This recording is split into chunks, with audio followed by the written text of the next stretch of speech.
Good more earnings! Andito na naman tayo para sa ating panibagong video.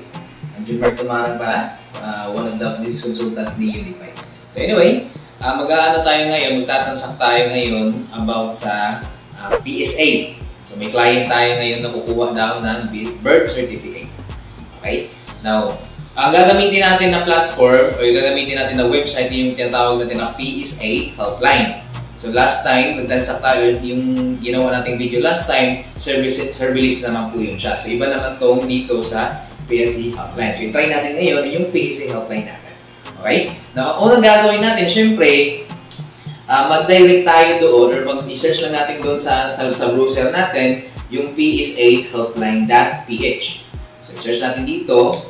Ayan, makikita nyo sa screen, nandito na yung ating website. So ayan. So, i-scroll down mo lang dito, hanapin mo lang dito. So, makikita mo dito, may instruction si PSA, nakalagay dito, request, pwede ka mag-request dito ng PSA, na-request ng birth certificate, ng death certificate, si NUMAR. So, dito na siya, kasama na siya dito. Tapos, ayan, so makikita mo dito, may si PSA na nationwide delivery po siya. Kagandahan naman sa PSA Helpline natin, diretso na po yan siya, door-to-door na po yan siya. So, sabihin mo lang kay client na door-to-door na po yung yung in-order natin. So, ayan. Pag sa Metro Manila, 3 to 4 days. 3 to 4 working days. So, ayan. Kapag pag outside Metro Manila po siya, aabot po siya ng 3 to 8 working days. Before siya ma-deliver sa bahay natin. Okay? And now, the moment na mag-order mag-start ka na, i-order mo lang kung itong order dito. Tapos, siyempre, ang kukunin natin is yung birth certificate, diba? So, i-click mo lang dito yung birth certificate. Tapos, nakalagay dito, agree lang. Pindutin mo lang itong mga policy. Tapos, siyempre, before pala, kukunin mo muna yung details niya, mo muna si client kung sino pala yung kukuha ng birth certificate. It's either siya ba? Or yung may kukuha ba siya sa ibang tao, si anak niya, mga na-parent siya, mga ganun. So, syempre, ang tayo sa transaction natin ngayon, ang kukunin natin sa kanya mismo. Kanya mismo na birth certificate. Ayan. And syempre, kukunin mo din yung details ni client. So, ayan, dito mo nakita yung own birth certificate. Pag pinindot mo yung for someone else, yung sabi ko na sa parents, sa anak. Ito, own lang. Dito mo lang yung own. Tapos makikita mo dito yung summary niya. Bali, ito yung steps. So makikita mo dito your name. Ito, mga kailangan father's name, birthplace. So i-continue mo lang yan siya. Click continue. Tapos yan. Ito na. Mag-start na tayo mag-fill up. So again, before ka mag-transact, kunin mo muna yung mga details ni client. Like pangalan niya, yung address niya, contact number, tapos yung ID. Siyempre kukunin mo din yung ID. Ito, i-fill up natin. So, una dito, mail. Yung client natin is lalaki po siya. So, i-click natin mail. Tapos, first name. Ano yung first name ni client? So, ayan. Ang first name ni client, Idilberto. So, mag-start na tayo mag-fill up. Idilberto Jr. So, nakalagay dito, if you have a suffix, for example, junior, senior, nakalagay ito, indicated after your first name. So, use your Roman numerals like 4 instead of 4, for example. Yan siya. So, dito nakalagay, ang kukunin natin ngayon, ang kuhaan natin ng birth certificate is junior po siya. So, huwag kalimutan, ilagay din po yung junior niya. Ayan. So, Idilberto, ang yung junior, ilagay siya sa first name. Okay? Ayan. Tapos, yung middle name niya, Aconia. Tapos, last name, Caderiana. Ayan. Tapos, birthday. Kailan yung birthday niya? Lagay dito birthday, April 25. Tapos year, 1997. Ayan. So, ID. So, ano yung ID niya? So, nakalagay dito, kung ano yung klaseng ID na meron siya. So, yung ID na yun yung ipapakita niya, or ito yung during sa pan claim, ito yung ipipresent niya sa mag-deliver. So, ang ID ni client nakalagay dito is loyalty. pag loyalty card, nasa under yan siya sa Home Development Mutual Fund or Pag-ibig ID. So, i-click nyo lang itong Pag-ibig ID, tapos yan na. So, next is continue. Click mo lang yung continue, tapos ito na. Double check yung pangalan niya, Edelberto Jr., account niya, and delay niya. Ayan, tapos continue lang. Tapos, ayan. Nakalagay dito, please mark the checkbox if there is no father's name on your birth certificate. Kung wala nang tatay dun sa birth certificate. So, syempre, meron naman. Ilagay lang natin dito pangalan. Kung walang pangalan doon, kung walang tatay na nakalagay, lagyan lang itong nakalagay dito na box. Kung meron, ilagay mo, i-input mo lang din yung pangalan ng tatay. So, pangalan ng tatay, Edelberto Asinio. Edelberto Asinio. Ayan. Tapos middle name, pangalan, middle name niya, Gallardo. Tapos last name, Catilina. Ayan. So next lang, continue lang. Click mo na yung continue. Tapos, aside niya, aside sa father, so syempre, hihingin din yung mother's name. So ito sa mother's name, dapat maiden. Ibig sabihin yun yung pagkadalaga pa. Pangalan niya yung pagkadalaga. So first name, ayan. Actually, mabilis, madali lang to eh. Ayan. After nun, birth, kung saan siya pinanganak, birthplace, Philippines, tapos province, kung saan siya na province. Ayan, kung saan siya pinanganak, Davao, kung saan municipality, hanapin mo lang yung Turil. Ayan, Davao City. Ayan, Davao City. Ayan, continue.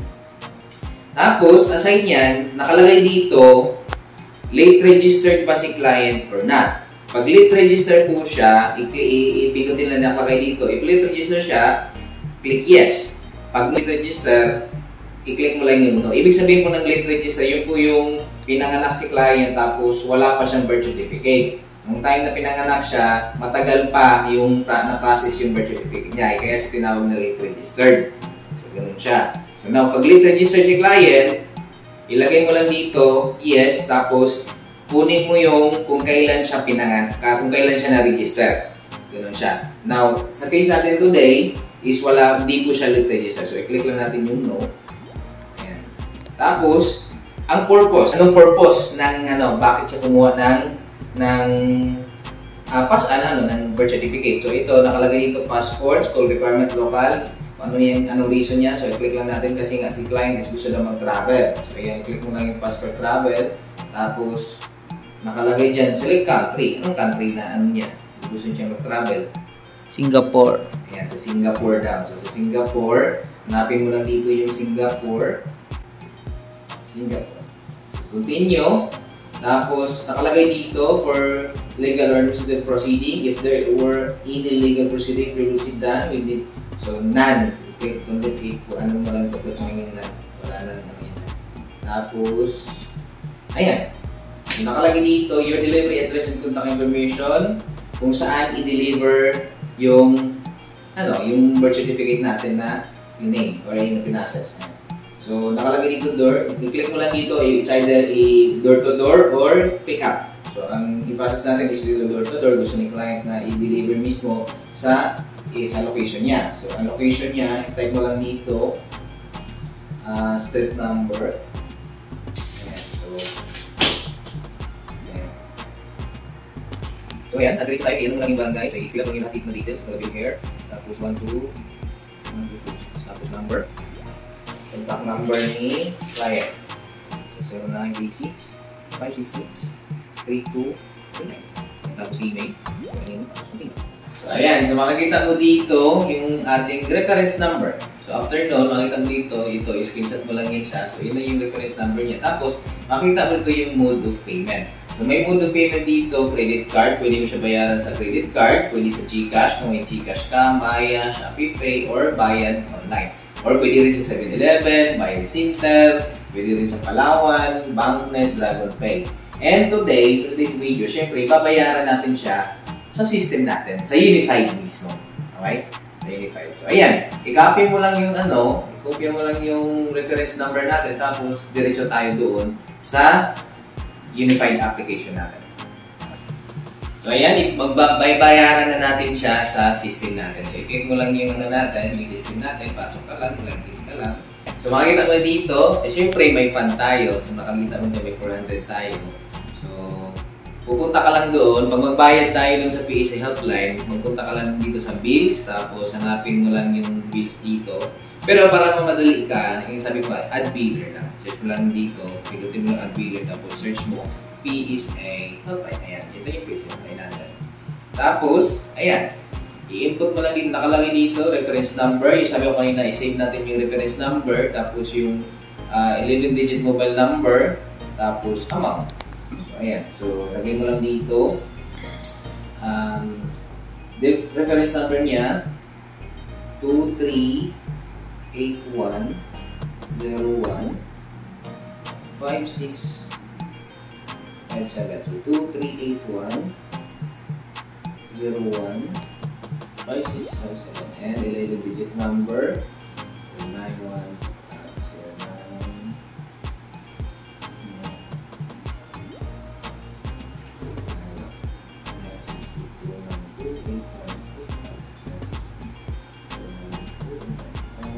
amount.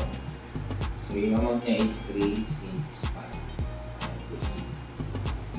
Click proceed lang. Pag proceed yan, makikita mo dito transaction summary 23810126.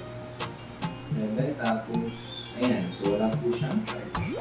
So input mo lang dito yung password mo para makaproceed tayo. Proceed. Double check mo lang lagi dito sa transaction summary natin kung tama ba yung details na na-input natin para makaproceed tayo. After nyan, transaction password, tapos click proceed. And antayin lang natin para ma-process. And actually, after nito, tapos na. Tapos na siya. Ayan. So, ayan. So, makita mo government and isofhelpline.com. So, ayan yung receipt natin. And congratulations. Ayan, nabawas na sa system natin. So, i-click mo dito kung magkala nabawas. So, 365 lang talaga siya.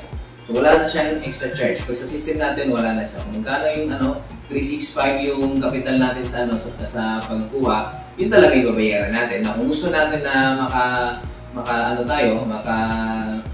kumita ka, magdagdag na lang tayo ng charge. Depende na po sa inyo kung magkano.